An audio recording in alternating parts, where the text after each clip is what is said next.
A gang rape victim who has been denied more than half of her victim of crime compensation because of a change in the law has launched a campaign to persuade the state government to reconsider compensation cuts. It's horrible being a victim of a rape, let alone a gang rape where there's multiple offenders.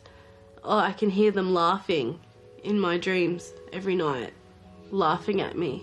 In 2008, at the age of 20, Katrina Kashishian was raped by 3 men at Windsor. She had met one of them at a leagues club and agreed to go to a nightclub with him. He brought 2 friends along, but rather than going to a club, the trio drove her to a dark and deserted riverbank. I had sex with the guy that I met consensually, and after we finished, I opened my eyes and his friends were standing behind him, and he turned around to his friends and said, "Sharing's caring. Get down here."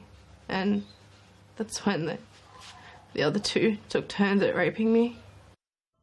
Katrina Kashishian chose not to go to court and face a potentially humiliating cross-examination, but was entitled to apply for victim of crime compensation to cover the costs she incurred for counselling and having to take time off work. But in the 6 years it took the government to assess her claim, it retrospectively changed the law, cutting her compensation payout from up to $50,000 to $15,000.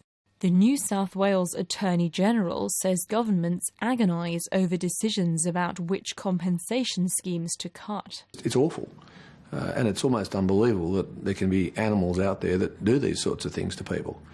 But at the end of the day, we also have to make sure that we're providing a scheme, a system that's sustainable financially for the state.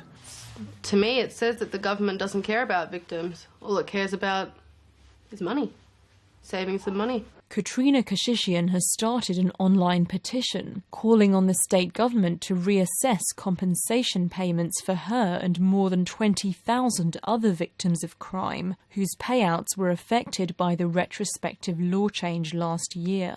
Since the ABC story aired on Tuesday evening, the number of signatures on the petition has more than doubled to over 60,000.